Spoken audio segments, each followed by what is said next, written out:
welcome. I know, new hairstyle video and it's not been months and months since my last one. I was watching Pitch Perfect the other day while sewing this dress and I saw one of Becca's hairstyles and I thought that looks really pretty.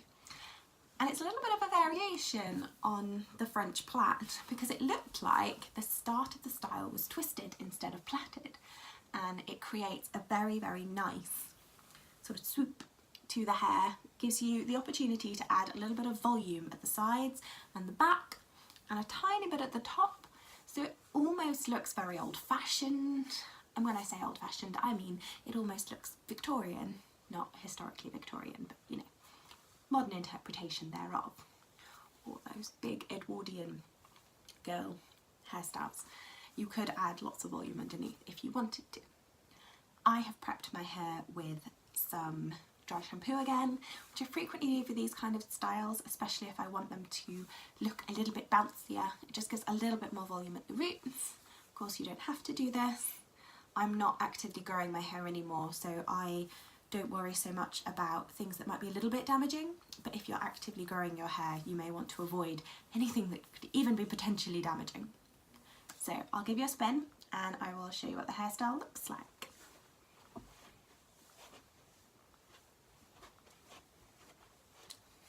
I must also apologise for my lighting. I'm trying new locations in the house and the lighting when I decided to film here was much better than it is currently. We had sunshine and the sunshine was reflecting off the snow on the ground. Both are now gone. So let's get started. Today I am going to use a few pins. I've got a large pot here and one hairband. I've got either a small matching hairband or somewhere in here a little tiny clear elastic, which will be easier to hide. So that's mildly out of reach. I'm also going to use a hair stick to part my hair, which is where we're going to start. I prefer to have my parts on the right hand side of my head. I don't know why, I just always have. So I'm going to take it from this point where the hair sort of changes direction, so it's kind of just at the point of my eyebrow, and I'm going to aim to here in the middle of my head.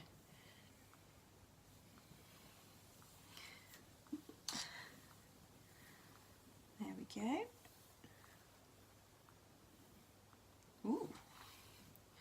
Okay, all of the static.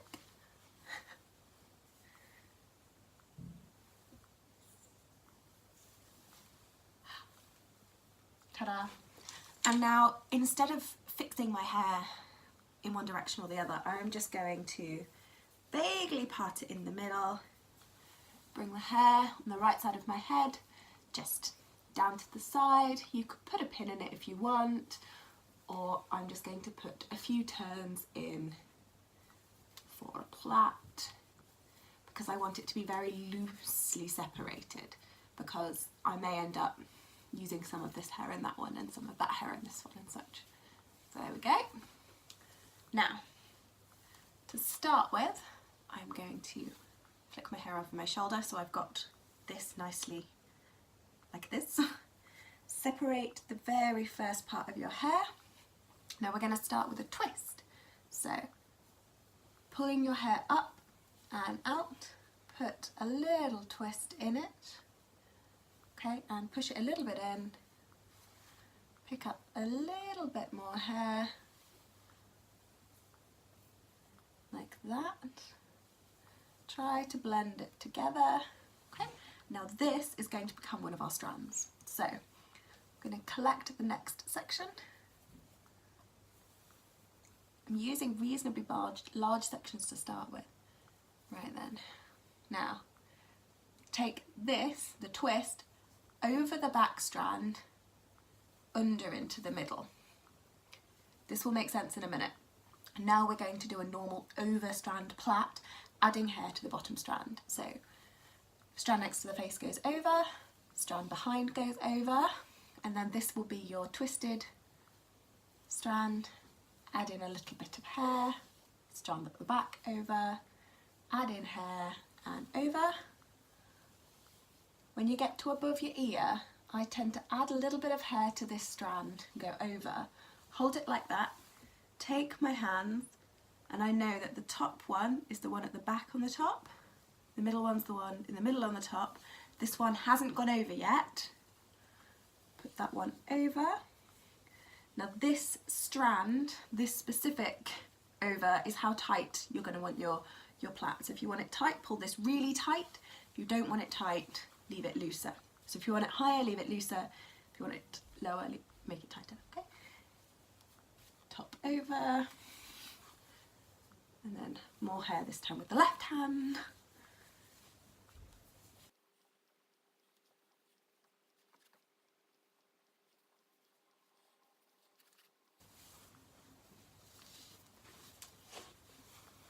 Put a few turns on the plait just to secure it.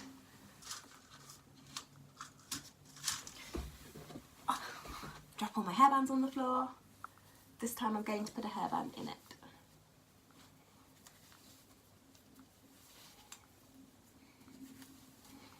Okay, and just let it down.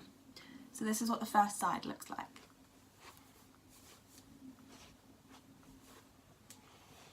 Okay. Sorry, got a cold. I'm going to do exactly the same thing on the other side.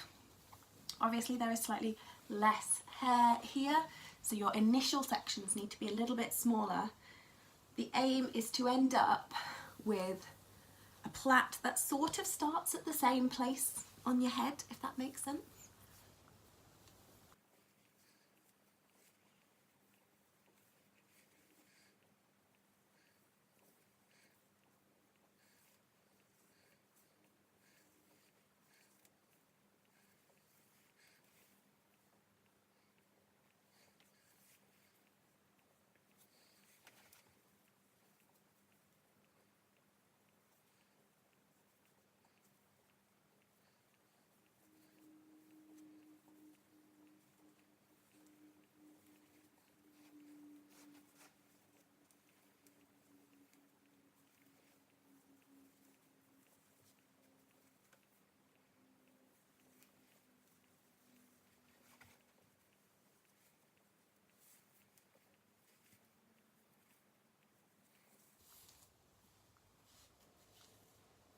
So this is the point at which the plaits need to be joined together.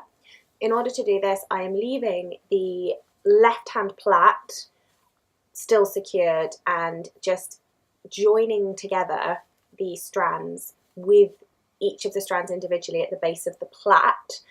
And I'm doing this by putting my fingers in between the strands of the left-hand plait so that they all mix together, and then I am going to take out the plait very haphazardly and finish separating out the strands so that the left strand of the left plait goes with the left strand of the right plait, the middle strands go together and the right hand strands go together.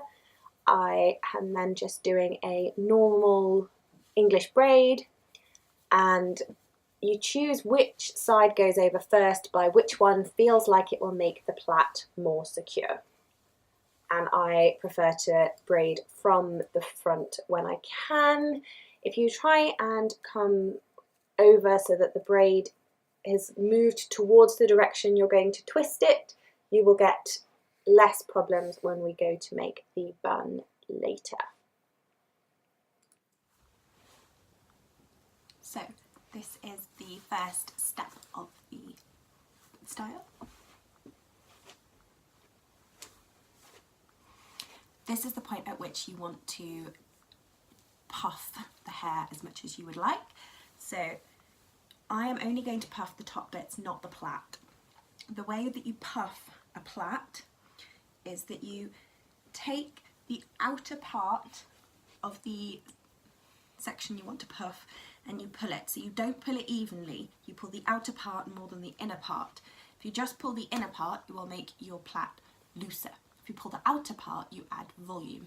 I'll show you.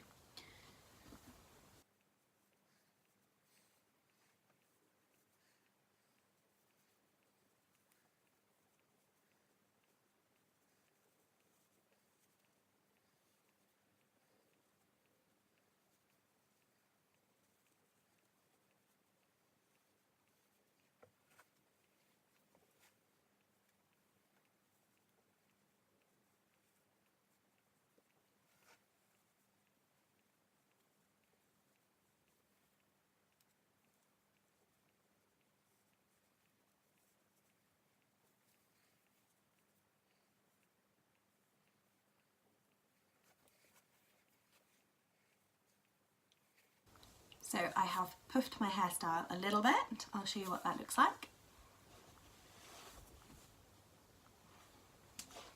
Okay, you can leave the hair like this. I actually went through a climbing session, going to bed and getting up, and the hair was actually still presentable. I probably would have wanted to put up plait at that stage.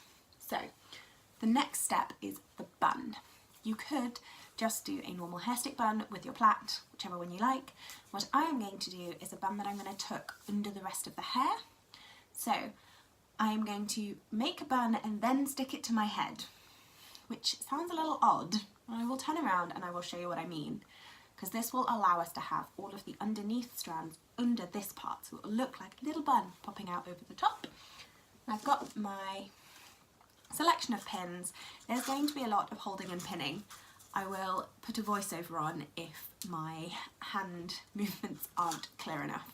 Okay, I'll show you what I mean. Where can I put my pins?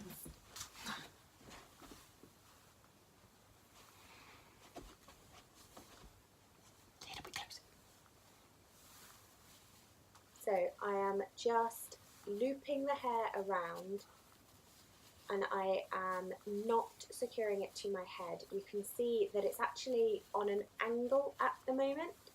I'm going to secure halfway around because I have 3 or 4 layers of loops to make, and one pin won't go the distance between the outside and the middle. I am ensuring that I secure on the side of the bun that will be on the inside when it's done, and again just gradually securing all of the bits together.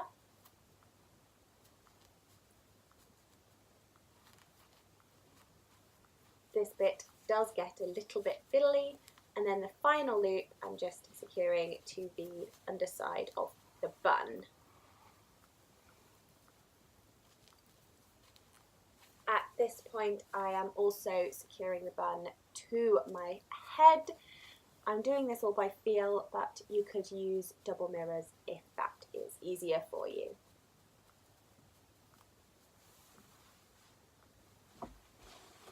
I'm just going to check what that looks like at the back.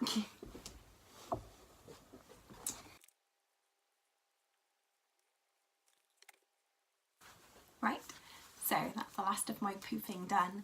You might notice I actually only used 4 pins. The style is quite secure.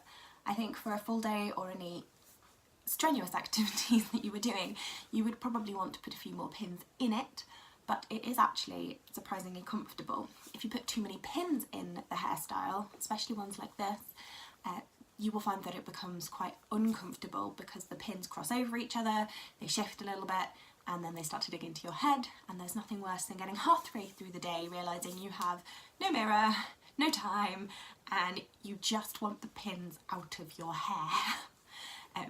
That frequently means that I take all of the pins out and put it up with a stick. That is not unacceptable by any stretch of the imagination. But if you use the minimum number of pins you need to get you through the day, you are much less likely to end up with an incredibly uncomfortable hairstyle halfway. Alright, I will give you one more spin to show you what this looks like, and we are done.